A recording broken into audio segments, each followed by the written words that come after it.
Fala galera, bom, no episódio de hoje eu vou compartilhar tudo com vocês sobre a minha migração das contas CFDs para os contratos futuros. Eu acabei de completar a minha primeira semana negociando em mesa proprietária de futuros, onde eu tenho intenção depois de migrar o meu capital pessoal para uma corretora regulamentada e a partir daí tentar seguir uma carreira, vamos dizer, um pouco mais, não vou dizer profissional, porque profissional vem do comportamento, porém conseguir dormir à noite tranquila sabendo que o meu capital não vai ficar preso numa corretora em CFDs ou problema com spread, problema com derrapagem, comissões absurdas.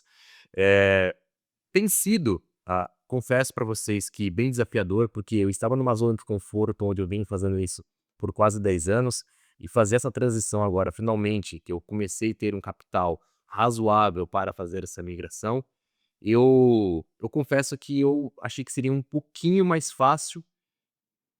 Acho que a parte mais difícil para mim tem sido a adaptação com as plataformas. Parece ter pegadinhas, ao mesmo tempo que as contas de CFDs têm pegadinha de um lado, quando você estrutura para um contrato futuro, para algo, entre aspas, mais profissional, também tem as suas pegadinhas, sabe? Talvez o erro ainda esteja na minha comunicação com a plataforma, eu ainda não consegui associar muita coisa parece que realmente é o que eu estou pensando. Talvez nesse vídeo você pode deixar comentários abaixo durante a minha explicação, se você sabe de coisas ali da plataforma que eu não consegui pegar.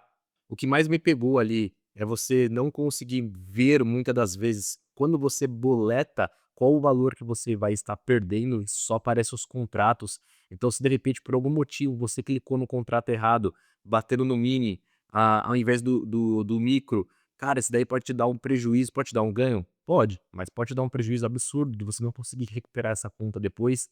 Então teve alguns desafios aí que eu vou mostrar para vocês, coisas que normalmente não acontecem nas corretoras de futuro de CFDs, coisas que normalmente não acontecem nas corretoras de CFDs, mas que tem sido aí um processo até que gostoso de sair dessa zona de conforto, de poder explorar de fato o conhecimento que eu vim agregando desde lá de trás, com algo um pouco mais, vou colocar dessa forma, profissional. E bora lá, vamos ver como que nós conseguimos fechar a primeira semana.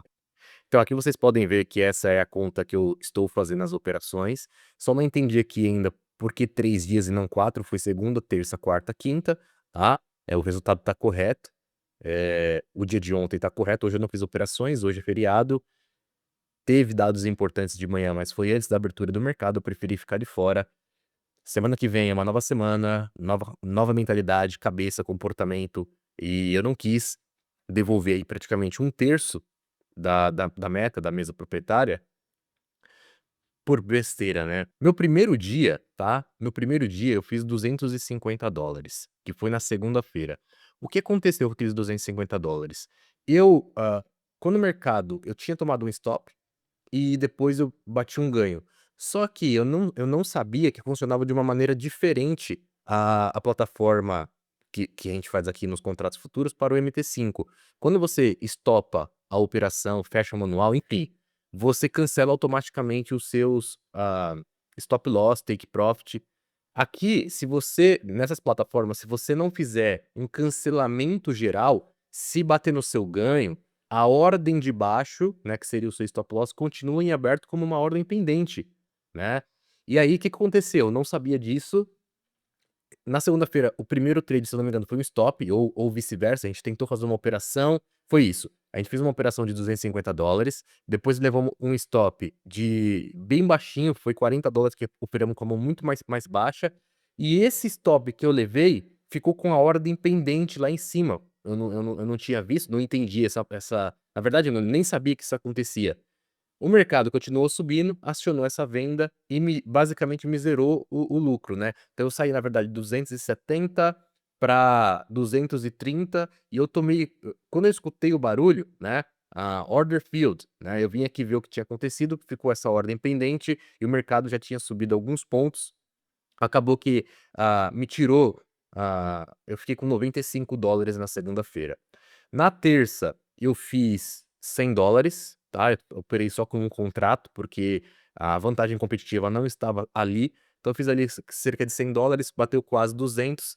Na quarta, eu fiz Se eu não me engano, completou ali os 250, e aí ontem eu fiz 282 dólares, completando aí 509, porque na quarta eu acho que eu levei um stop também, no meio das operações, que reduziu um pouco o lucro, mas concluindo aí, nós ficamos com 500 dólares, isso daí já é um terço do que nós precisamos na mesa proprietária, tá?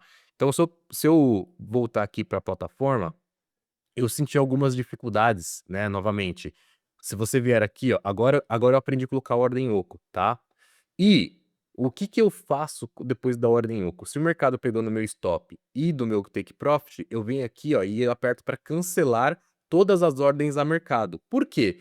Porque se eu não cancelar, ele adiciona no stop, acontece uma salada ali. Ele adiciona a posição no stop, porque você não fechou aquela ordem. Então, às vezes, você tá com um contrato, mas o seu stop ou o seu take tá com dois, e aí vai zerar um e vai fazer médio para frente ou vai fazer médio para trás.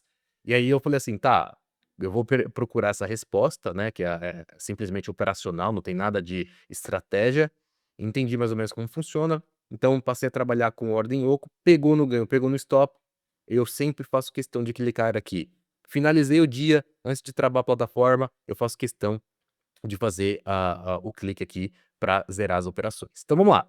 Qual que é a minha ideia aqui, pessoal? Eu quero trazer o meu dinheiro pessoal eu já estou utilizando a Interactive Brokers para fazer operações de swing trade em ações, e aí eu quero migrar um percentual capital para fazer operações em futuros na minha conta pessoal, tá? E usar a alavancagem de mesa proprietária devagarzinho para alavancar ainda mais esse capital.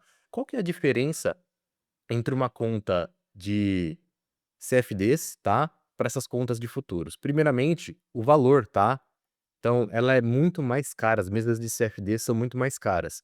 As mesas de futuro são mais baratas. É de uma fase só.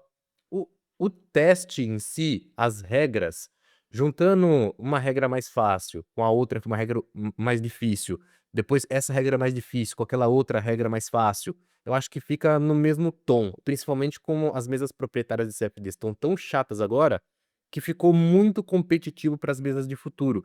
Então tem uma grande galera começando a migrar para as mesas de futuro por ser mais profissional, mais barata, as taxas são menores, o que automaticamente traz já uma vantagem competitiva para você executar um intraday, tá? Porque a diferença também fica nisso. Nessas mesas de futuros você não pode fazer swing trade. Nas mesas de CFD você pode, tá? Mas se comparar as taxas, spreads e valores para quem faz intraday, não tem motivo nenhum para você estar nas corretoras de CFD. Você deveria estar operando futuro. É mais rentável pelo fato das comissões já serem mais baratas, tá? Então o valor, as mesas de futuros ganham um ponto aqui, certo? O segundo, a escala. Eu posso alocar quantas contas eu quiser, óbvio que em diferentes mesas proprietárias, mas eu posso conectar quantas contas eu quiser. Então, por exemplo, ó, essa é uma conta de 25.000 e eu escolhi essa conta de 25.000 por uma questão matemática, beleza? Então vamos lá, eu poderia ter nessa corretora 5 contas de 25.000. Vamos arredondar? Eu poderia ter 10. Nesse caso dessa mesa aqui, eu só posso ter 5. Mas vamos arredondar 10, tá? Nessa mesa, eu paguei, tá, $90 com ativação inclusa, beleza? O que automaticamente, com 10, me daria $900, tá? De custo para 250.000 de capital, certo? É só de uma fase.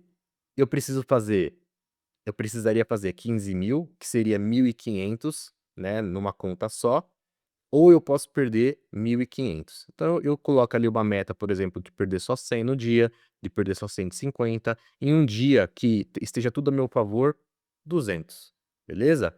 Então eu posso fazer essa matemática. Automaticamente você consegue, dentro da mesma plataforma, linkar todas essas contas. Então executando em uma, já vai para as outras. Eu ainda não comprei mais contas pelo simples fato de estar aprendendo a trabalhar com a plataforma. Não é operacional, não é mercado, são as plataformas e as regras da mesa, antes de simplesmente comprar várias contas, beleza? Porque, novamente, se eu tivesse errado, se ao invés do meu erro de stop fosse ter operado no contrato errado, Se eu tivesse executado no mini ao invés do micro, eu poderia ter perdido a conta. Então, mais fácil perder uma conta de $90 do que perder $900, né, ninguém é bobo. Então, assim, estou me adaptando nessa troca. E aí vocês imaginam, né, aqui você tem um controle de risco, as mesas permitem você travar o seu stop, então não existe dia de fúria. Você pode perder, se eu marquei na mesa que eu vou perder 100, eu só vou perder 100. Se eu marquei na mesa que eu vou perder 150, só posso perder 150. Eles automaticamente cancelam as ordens e você não pode mais operar no dia. Então você imagina, se você tem uma vantagem competitiva e você é a pessoa que autodestrói, o seu esforço, aqui você tem um gerenciamento profissional, tá. Então você imagina, assim, numa escala, vamos se dizer que eu já tivesse aprovado, tá, vamos só fazer aqui, ó, um novo, vamos se dizer que eu já tivesse aprovado essa conta, e eu já estivesse escalado, tá, porque é isso que vai acontecer no próximo mês ou em 2 meses, né. Então vamos lá, tenho 10 contas, o que eu posso ter muito mais, eu posso ter muito mais do que 10 contas, seria 250k, certo? E aí, tudo que eu faço em uma conta estaria replicando. Numa conta real, pessoal, cara, fechar a semana com $500, eu posso ir operando devagarzinho. É $500. Só que vezes 10, 5k. Então eu estaria essa semana sacando 5k de mesas que pagam, tá? Essas mesas, pelo fato da regulamentação, futuro ser regulamentado nos Estados Unidos, Canadá e tal, é mais difícil você encontrar corretoras que vão te dar cano, acontece, do que corretoras que vão te pagar. As corretoras normalmente pagam diferença de CFD, qualquer coisinha eles evitam um pagamento. Então assim, por conta do risco, valor e custo-benefício, foi algo que pra mim eu tô gostando, ainda estou me adaptando à plataforma, tem um ponto positivo, swing trade continua sendo, né, se for operar em mesa, CFDs, não tem da onde fugir, vai ter que se adaptar com as novas regras que tá acontecendo, mas se você é um cara especializado em intraday, eu não sei o que você está fazendo em CFDs ainda, tá. Contratos futuros, tira a bunda da zona de conforto, começa a migrar, tenho certeza que você vai gostar e gostar muito, até pela escala. Você pode ter uma escala sem dor de cabeça. Imagina, conectar contas de diferentes corretoras em um copiador só e já era. Com o mesmo risco, com a mesma trava de risco, com um sistema de gerenciamento profissional aonde não depende de você. Uma das coisas que o meu mentor fala muito, tá? E isso pra mim, cara, foi uma virada de chave.